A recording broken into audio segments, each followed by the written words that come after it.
Voilà. C'est dans cette direction qu'ils sont partis. On voit très nettement les traces là. Là. Et c'est dans ce sens-là qu'ils sont partis.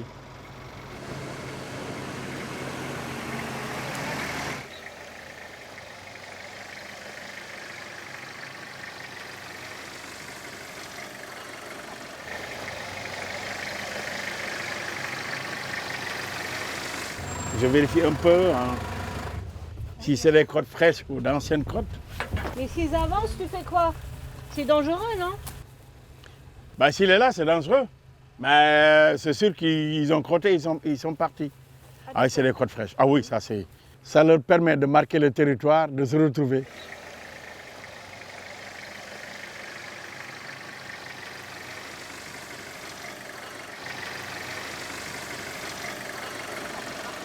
Je l'ai aperçu. Rhino baa ngi noonu Amadou. Super, super. Oui. Bravo Awa. C'est grand. C'est immense, hein. Wow. Ça fait 2500 kilos. Et c'est le rhinocéros blanc. On doit se déplacer. Celui qui touche la corne du rhino va au paradis. Hein. Ah bon? Il va faire sur le... donc je vais descendre. Hein, je vais ah, tu vas au paradis direct.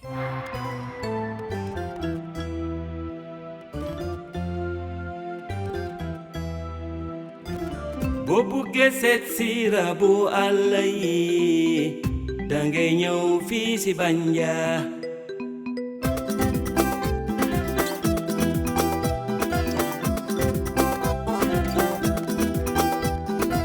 Sénégal, pays de la teranga, bienvenue à Bandia.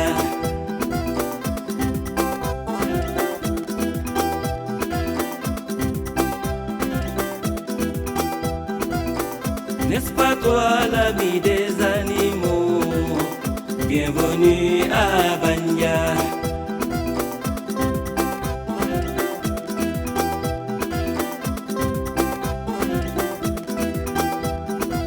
boo buggee seet si rabu àll yi dangay ñëw fii si Bandia.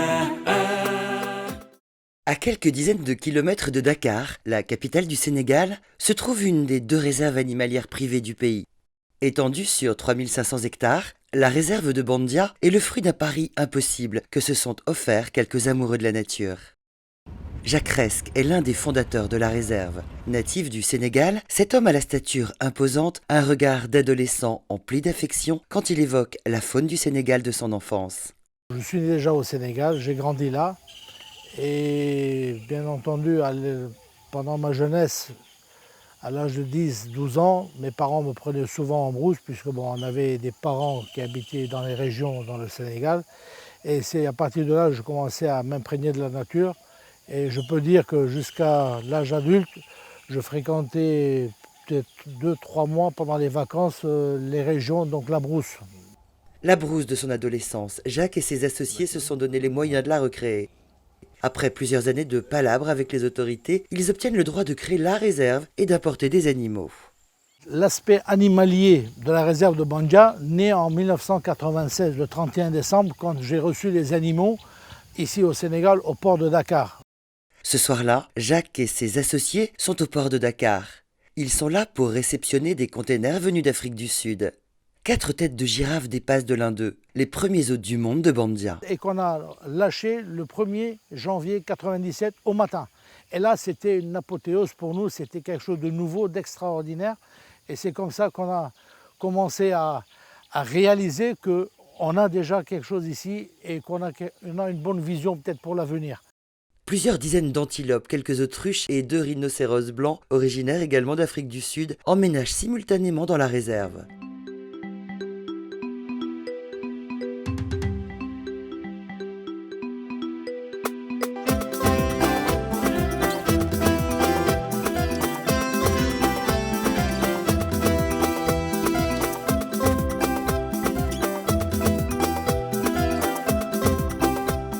Dès le départ, l'entreprise est un succès.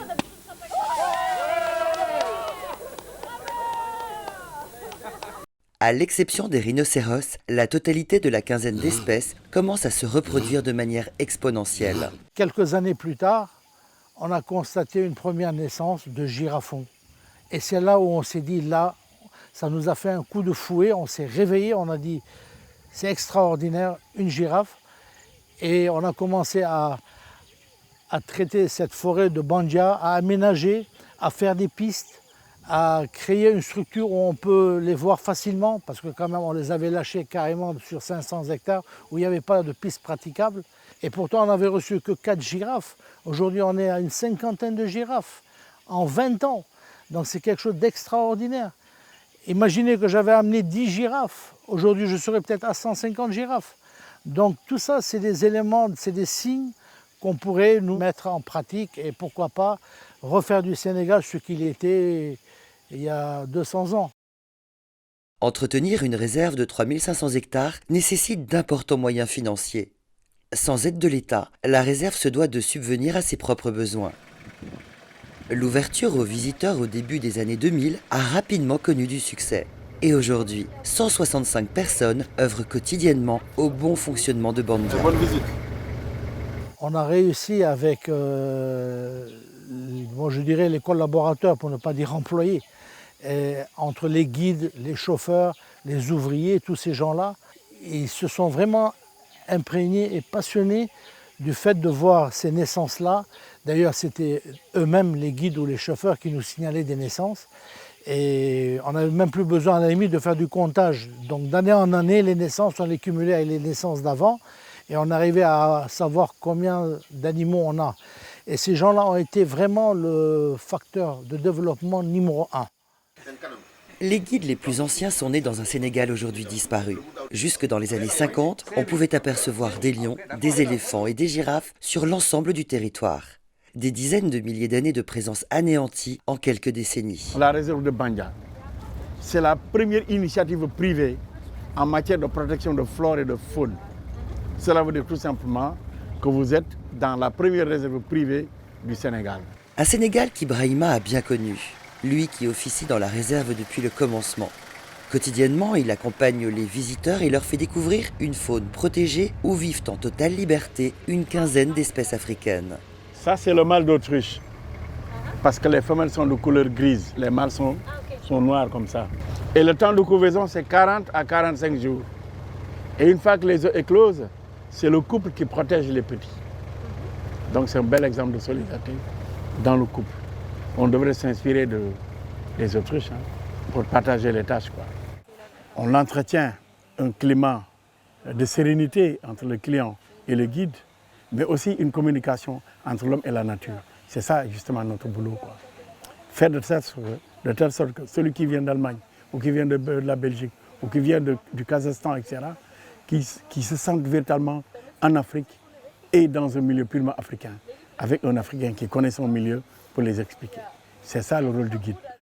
Là, ce sont des crocodiles du Nil, n'est-ce pas, qui peuvent faire plus de 6 mètres de long et peser jusqu'à 1 tonne. On propose tous les 15 jours, et vous êtes venus au bon moment, on propose une promenade à pirogue. Oui. Elle est là-bas, la pirogue, vous pouvez y aller. Et c'est payant. Vous traversez, voilà, vous allez jusqu'à là et vous revenez, ensuite vous payez. Mais vous ne payez pas avant.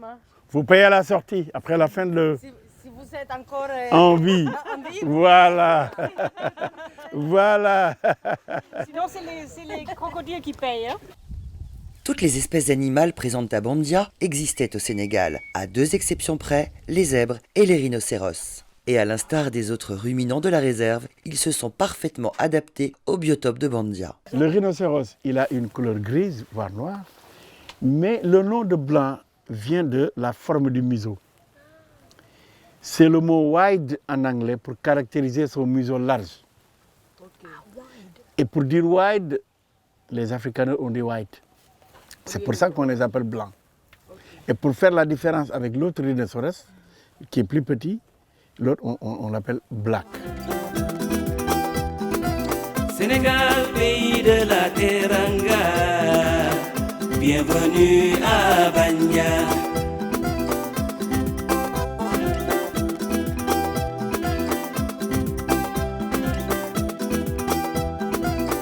N'est-ce pas toi l'ami des animaux? Bienvenue à Bandia.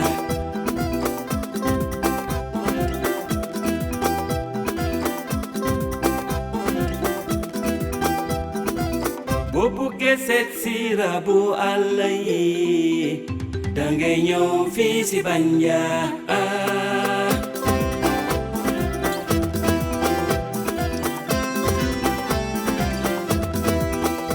Acquérir des milliers d'hectares pour en faire une réserve n'est pas seulement une question de moyens financiers.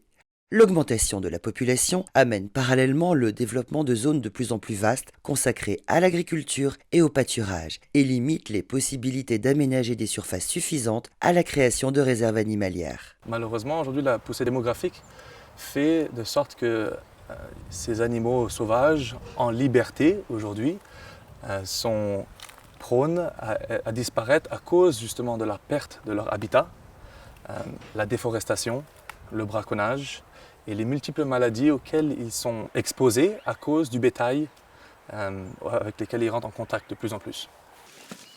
Face à l'avidité maladive du plus féroce des prédateurs, l'homme, les réserves animalières sont devenues l'unique refuge pour nombre d'espèces en voie de disparition. Une extinction due principalement aux sommes astronomiques que rapportent ces animaux. 1 kilo de cornes de rhinocéros se négocie à plus de 50 000 €, 2 fois le prix de l'or, et le permis de tuer un lion s'obtient à 32 000 €. Victimes de safari ou du braconnage, leur survie dépend paradoxalement de leur valeur économique. Pour sauver une espèce, je pense qu'il faut créer une valeur économique pour cette espèce. Aujourd'hui, malheureusement, une espèce qui n'a pas de valeur économique a beaucoup de mal à être protégée. S'il est relativement facile d'abattre un animal pour ses cornes ou sa peau, l'opération consistant à les capturer pour les introduire dans la réserve est un peu plus complexe et demande des moyens conséquents.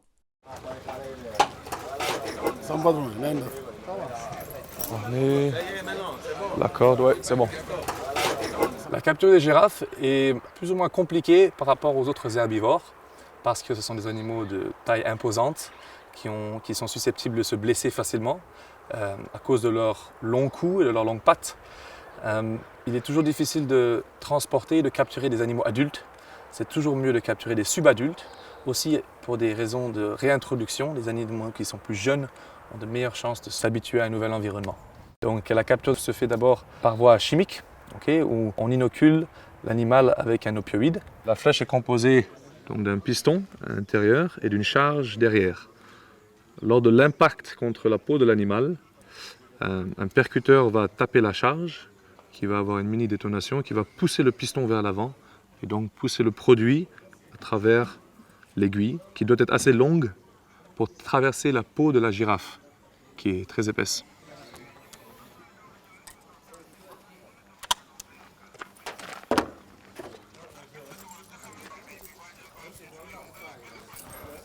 L'opération doit se faire vite, elle doit être précise, ça doit être rodé, chaque personne doit savoir exactement quel est son rôle. Les deux là sont de bonne taille. Celle qui est à gauche là-bas, la grande là-bas, je pense qu'elle est plus jeune que les deux qui sont là.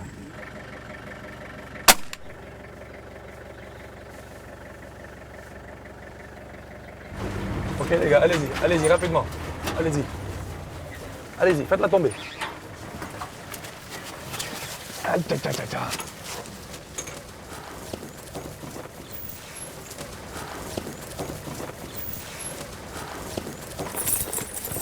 Une fois que l'animal a été trouvé et que la flèche a été placée, la phase d'induction dure entre 4 et 8 minutes, qui va nous permettre de bander les yeux, boucher les oreilles, l'immobiliser d'abord, placer les harnais et immédiatement donner l'antidote.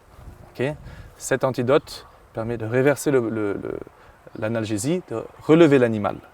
Pour l'inciter à se lever par contre, parce qu'on ne peut pas la lever à main nue, c'est un animal très lourd, pour l'inciter à avancer, on peut faire usage d'un taser. Une fois que l'animal est debout, qu'elle est sous l'emplacement des harnais, on va la guider dans la remorque. Tirez! Ok, stop!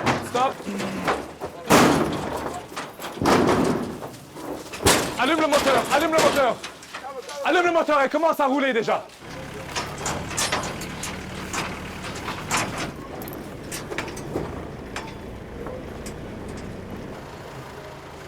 Une fois sur place, on enlève le masque, on enlève les bouchons qu'elle a dans les oreilles, et on la lâche dans un biotope qui est le plus rapproché possible de là où elle vient.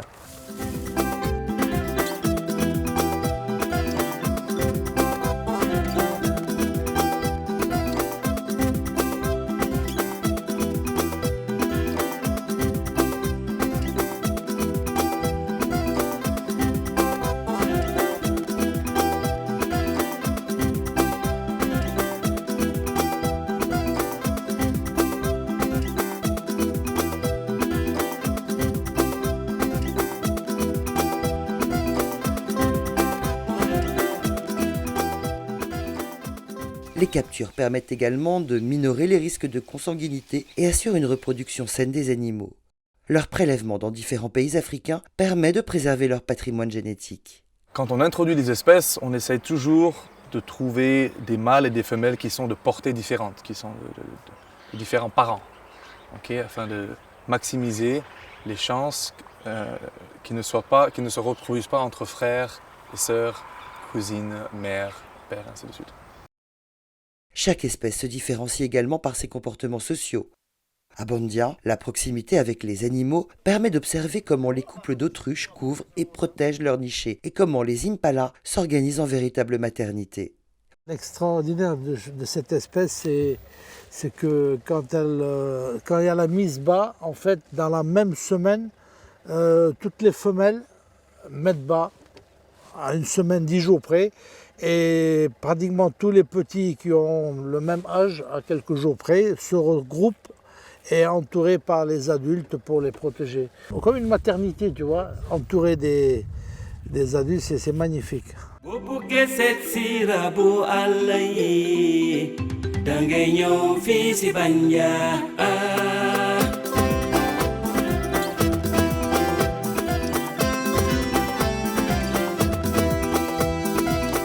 N'est-ce pas toi l'ami des animaux? Bienvenue à Bandia.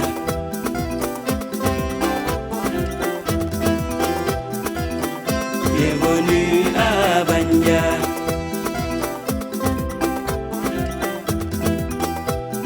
Il y a 3 sous-espèces d'élan. Il y a l'élan du Cap, d'Afrique du Sud. Il y a le Derbianus giga, qu'on trouve en Afrique centrale et en Afrique de l'Est. Et maintenant, l'élan de Derby, le Derbianus derbianus, qu'on trouve en Afrique de l'Ouest, au Sénégal. Et c'est toutes des espèces en voie de disparition. Surtout, celle-là, c'est une espèce très très menacée. Voilà pourquoi l'État a consenti à ce que la réserve de Bandia aille au Nyokolokoba prendre quelques espèces pour les emmener ici, pour renforcer la protection de l'espèce. Pour Jacques, sa plus grande fierté est l'introduction dans la réserve de son animal fétiche, l'élan de Derby. Cette antilope est l'emblème du Sénégal. Présent encore en de rares poches disséminées en Afrique de l'Ouest principalement, l'élan de Derby s'est remarquablement habitué au climat de Bandia. Introduit dans la réserve en 2000, les 9 spécimens capturés se sont rapidement reproduits. On en compte plus d'une centaine aujourd'hui. L'élan de Derby, c'est une bête pratiquement aujourd'hui. Nous sommes pratiquement les seuls au monde où on a plus de 100 spécimens ici dans la réserve de Bandia. Et c'est une espèce en voie de disparition, pour ne pas dire une espèce qui a disparu, puisqu'il existe encore quelques poches recensées en Afrique où on retrouve ces bêtes-là, puisque dans la nature, elle est pratiquement invisible, cette bête. C'est la plus belle bête du monde pour certains, y compris moi.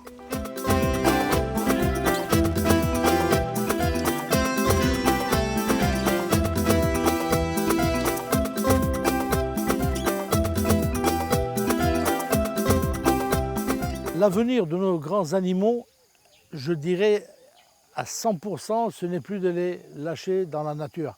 C'est impossible. On verra que du feu. Aujourd'hui, c'est les mettre, comme nous on a fait l'expérience, je dirais qu'on a été même bénis, c'est un exemple pour tout le Sénégal, pour tout mon pays. On pourrait faire des réserves à ne plus en finir au Sénégal. Mais pour l'instant, ce mouvement doit venir en grande partie des privés. De faire venir des animaux, des poches où ils existent encore, mettre les moyens pour leur créer un mini biotope, de les adapter pendant une certaine période et de faire la reproduction intensive jusqu'à ce qu'on ait des parcs nationaux ou des plus grands espaces où on peut les réintroduire.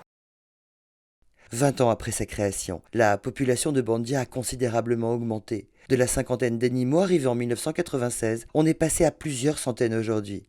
La survie de ces animaux et de leurs congénères dépend des réserves animalières. Pour Jacques, il n'y a pas d'autre solution que prendre exemple sur l'Afrique du Sud. 4000 réserves y sont recensées à ce jour. Le Sénégal n'en compte que 2, Bandia et Fatala. Le Sénégal de mon enfance, c'était le Bandia qu'on a aujourd'hui et que j'aimerais que le Sénégal retrouve dans tout son territoire, ces forêts-là où nous tous on a grandi, où nos grands-grands-parents ont grandi. on peut le retrouver avec peu de moyens. Donc j'insiste là-dessus que tout est faisable. L'exemple est là, donc on n'a pas à chercher dans les archives comment faire pour réussir. On a le résultat aujourd'hui de notre réussite, il faudrait le transmettre partout dans le Sénégal.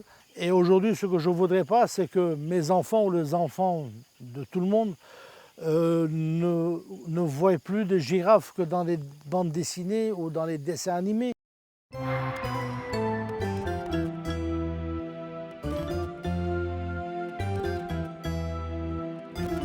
boo buggee seet si rabu àll yi dangay ñëw fii si Bandia.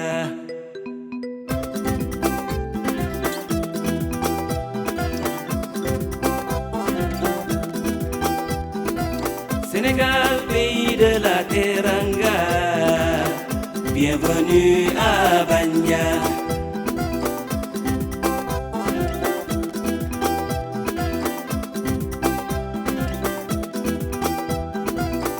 N'est-ce pas toi l'ami des animaux? Bienvenue à Bandia.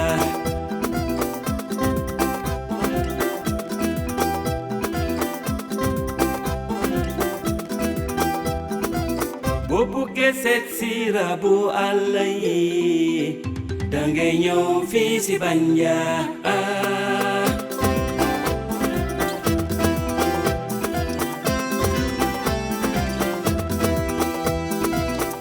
N'est-ce pas toi l'ami des animaux? Bienvenue à Bandia.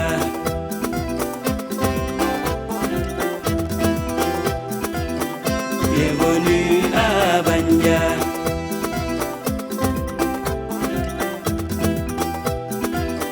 Bienvenue à Bandia.